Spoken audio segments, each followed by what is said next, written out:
Assalamualaikum warahmatullahi wabarakatuh. Shalom dan salam sejahtera untuk kita semua.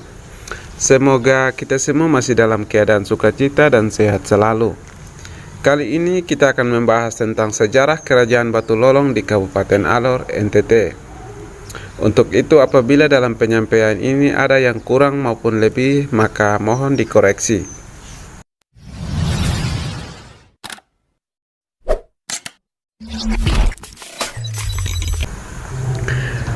Raja Karlokep berasal dari timur-timur yang keluar dari Luku Bekele, era merah. Jalan menuju beberapa tempat sampai di Lekisa, membuat perahu untuk menyeberang ke Pulau Alor.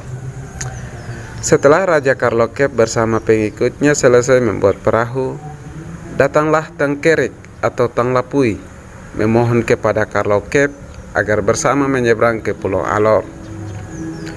Raja Karlokep menolak permohonan Tangkerik karena mereka memegang sulu atau api atau biasa dikatakan orang jahat. Tetapi Tangkerik tetap memintanya dengan sungguh-sungguh untuk bersama menyeberang ke Pulau Alor. Kemudian Raja Karlokep menyetujui permohonan Tangkerik dan perahu yang mereka gunakan diberi nama Giri-Giri Lakmakala. Giri-giri artinya haluan perahu dikuasai oleh Tangkerik atau Tanglapui memegang sulu di muka perahu. Sedangkan Lakmakala artinya bagian belakang atau kemudi dikuasai oleh Raja Karlokep. Setelah mereka mengambil persetujuan bersama, berlayarlah mereka menyeberang ke Pulau Alor dan mendarat di Asingkala Welolo, Alor Timur. Dan dilanjutkan ke Maukuro. Mereka tinggal sementara di sana.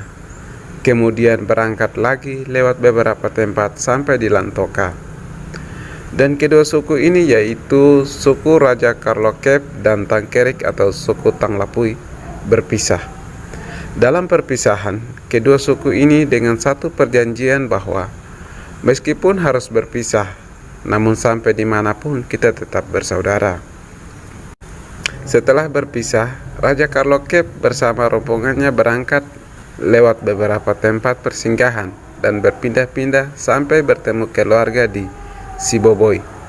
Dan kemudian keluarga ini pun berpisah dan mereka membuat perjanjian dengan dibuktikan bertukar nama mesbah, yaitu Lon Kamirin dari Raja Karlokep ditinggalkan kepada keluarga di Siboboi, dan Malai Kamirin dari Siboboi dibawa oleh rombongan Raja Karlokep ke Eibeki lewat Padang Alang dan Silotman. Raja Karlokep dan pesertanya sementara berada di Eibeki. Mereka membuat sebuah perahu dari tanah liat dan didorong ke laut, namun menjadi cair, sehingga mereka membuat lagi perahu dari papan kayu dan tetap diberi nama Lakmakala. Sesudah perahunya didorong ke laut, seorang saudaranya dari keluarga Raja Karlokep bernama Yepikerik disuruh menimba air dengan menggunakan bambu bocor, dengan tujuan bahwa air tidak akan penuh dalam bambu dan mereka ingin meninggalkan Yepikerik di. Setelah Yepikerik menyadari bahwa saudara-saudaranya menipu dia, maka segeralah dia kembali ke pelabuhan Eibeki. Setelah sampai di pelabuhan, perahu Lakmakala sudah berlayar meninggalkan dia. Maka Yepikerik berjalan menyusuri pantai selatan ke timur sampai di Kaik Gamin atau Tanjung Piatu dan menangis. Saat dia sementara menangis, datanglah orang Kui atau Lerabain yang kembali berniaga dari Erana. Sampai di Tanjung Piatu, mereka melihat ada seorang anak yang sementara menangis di tanjung itu. Lalu singgahlah orang-orang Lerabain dan mengambil dia untuk dibawa, sehingga keturunannya sampai hari ini disebut suku Molelang Kubata di Lerabain. Perahu Lakmakala terus menyusur pantai selatan menuju timur dengan menyanyikan lagu-lagu dan mendayung perahu sesuai irama lagu.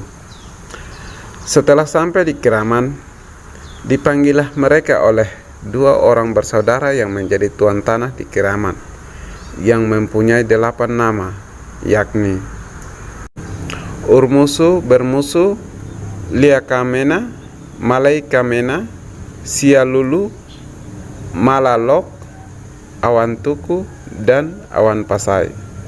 Kedua bersaudara tuan tanah ini berasal dari suku Misinkuri. Setelah perahu Lakmakala ditarik ke darat, rombongan Raja Karlokep diantar oleh kedua orang tuan tanah tersebut ke tengah kampung dan diberi tempat tinggal, dan Karlokep tetap menjadi raja atas suku Misinkuri. Setelah Raja Karlokep dan rombongannya diberi tempat tinggal oleh kedua kakak beradik tersebut, Raja Karlokep mengangkat batu dan membuat mesbah lalu diberi nama Malay Kamirin. Setelah selesai pembuatan mesbah, Raja Karlokep dan kedua orang tuan tanah tersebut membuat sumpah janji memecahkan moko pusaka Malay Tanah, awan makanan. Raja Karlokep berkata, "Kamu telah memberi tempat tinggal tetap kepada kami dan mengangkat kami menjadi raja atas kamu. Apabila anak istri dan keturunanmu mengambil sesuatu atau usaha di atas tanah ini, atau kamu melarang atau mencegah, maka kamu dan keturunanmu akan menjadi hancur dan habis seperti moko pusaka Malay Tanah yang telah dihancurkan hari ini." Maka sampai sekarang janji ini tetap berlaku hingga keturunan tuan tanah atau suku Misinkuri. Namun sampai saat ini sudah tidak ada lagi kecuali suku Makalei yang berada di Bokman, tetapi tidak berani mengaku sebagai tuan tanah di Kiraman. Sesudah Raja Karlokep, keturunannya berturut-turut menjadi raja sampai Raja Laurentius Karimalei adalah raja yang ke-21.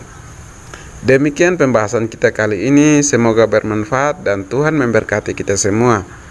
Assalamualaikum warahmatullahi wabarakatuh. Shalom.